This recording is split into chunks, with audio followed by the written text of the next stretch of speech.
Por exemplo, uma mãe que grita muito com o filho. Uhum.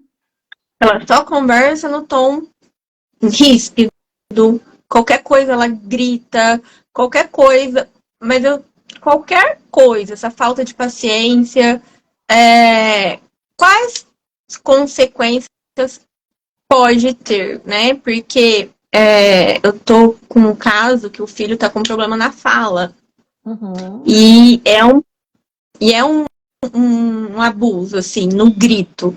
Isso pode acontecer? Sim, porque ó, quando você grita com a criança, você faz com que ela entenda que ela está sempre em perigo. Então, assim, se ele chegou da escola e não está com fome ou ele não quer comer a carninha, tá? A mãe vai gritar, porque na cabeça da mãe, essa criança tem que comer. Na cabeça da mãe, ela ficou fazendo a comida para esse filho e por que que ele não está comendo? Então ela Ou já uma chega mãe assim, agressiva. ou uma mãe assim que deixa tudo para depois e na hora de trocar o filho tem que se virar muito rápido e ele tem a limitação dele, ele tem um tempo dele, né? E aí essa mãe começa a gritar como jogando a responsabilidade para aquele filho que precisa estar pronto meio-dia com 5 minutos. Como se a criança tivesse que ser responsável por ela, né?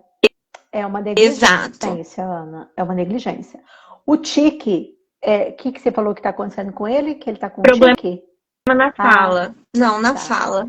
O problema na fala, o tique nervoso, são formas que a criança, o ser humano encontra é como se ela transferisse, tá? Porque como ela não tem voz, nós falamos agora há pouco que a criança é dependente do pai e da mãe para tudo, tá? Então, ela entende que esse papai e essa mãe estão certos. Então, se a mamãe está gritando comigo, e eu tenho 5, eu tenho 8, eu vou achar que a mamãe está certa e eu devo ter feito algo muito errado. Eu só vou começar a diferenciar isso na adolescência e na vida adulta. Então, eu Uhum, fico com o registro, a criança fica com o registro de que ela deve ser muito malvada, de que ela deve ser muito ruim. E aí ela uhum. vai ficando em estado de alerta, tensa, porque a qualquer momento vai vir o grito da mamãe. E isso faz com que a criança entre num jeito de funcionar de perfeccionismo, de que assim, eu tenho que agradar a mamãe, porque eu preciso que ela fique calma. Só que não é Uhum. ele que está deixando ela irritada. São outras coisas. Ele é um dos fatores. Só que na criança, na relação, aciona que ele tem que descobrir uma forma dele ser bonzinho, dele ser perfeito, porque ele está criando uma estratégia da mamãe não ficar mais brava. Só que Uhum. ele nunca vai E conseguir isso. E aí, então, a sensação de que tem algo errado com ele, muito errado, permanece. E ele vai levando isso para a vida. sim, sim. E uma criança que já está quase para ser desfraldada e ela está incomodada com a fralda, ela está incomodada com a fralda e essa mãe também seria uma negligência? Sim, porque na verdade você já parou para pensar que desfraldar uma criança dá trabalho? Quando essa mãe mostra para você aparentemente que ela não está nem aí, isso pode não ser a razão real, tá bom? Às vezes a razão real é que ela está tão dissociada, ela está tão no mundo dela, ela está tão tentando se organizar que não tem tempo de desfraldar a criança. E se ela já teve um filho antes, ela sabe o trabalho que dá.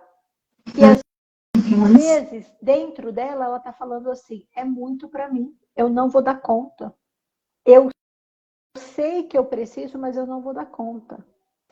Uhum. Eu gosto sempre de falar isso que eu vou falar, porque sempre parece. uma coisa boa ser dita. Eu tenho recebido pacientes, mães de recém-nascidos no consultório, e que diz assim, eu estou na terapia por ele, porque eu não quero que ele tenha uma mãe parecida com a minha, e eu sou parecida com a minha mãe. Se fosse por mim, eu não olharia para a minha história nunca. Mas, pelo meu filho, eu vou fazer. Então, tem esperança. Então, essa mãe negligente, ela também tem culpa, a não ser que ela seja uma mãe narcísica, né? Se foi criada uma patologia, assim, de narcisismo, de... Quem não se importa com o outro,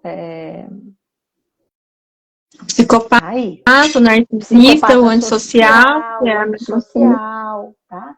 Mas essa pessoa também não ficou assim do nada. Ela teve uma base familiar da vida dela, né? Então, assim, Uhum, ó, nós estamos falando da mãe, dessa que você está dando exemplo, do filho dela. Só que atrás uhum, dela tem a mãe e o pai dela. uhum. E atrás do pai e da mãe dela tem os pais deles. E nós carregamos essas coisas. Tanto que, se você observar, as famílias têm características similares. Uhum.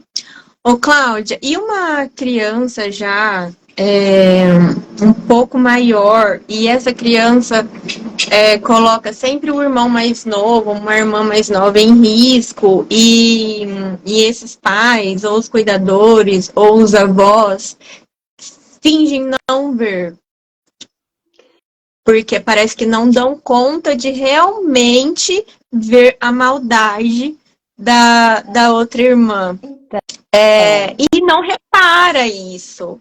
Então, não reparar também é uma negligência? porque o não reparar é não se conectar. O não reparar é o adulto olhar para a criança. Você já viu a expressão de que o adulto olha para a criança atravessando a criança? Ele não enxerga a criança. Ah, por quê? Porque esse adulto está dissociado. Ele não quer saber. Ele não quer saber porque ele não quer que a filhinha dele que está fazendo maldade seja malvada. Ele não quer ver porque essa filhinha malvada às vezes está lembrando ele, ou a esposa está lembrando ela. E aí, para as pessoas se comprometerem com o outro, demanda energia, demanda tempo.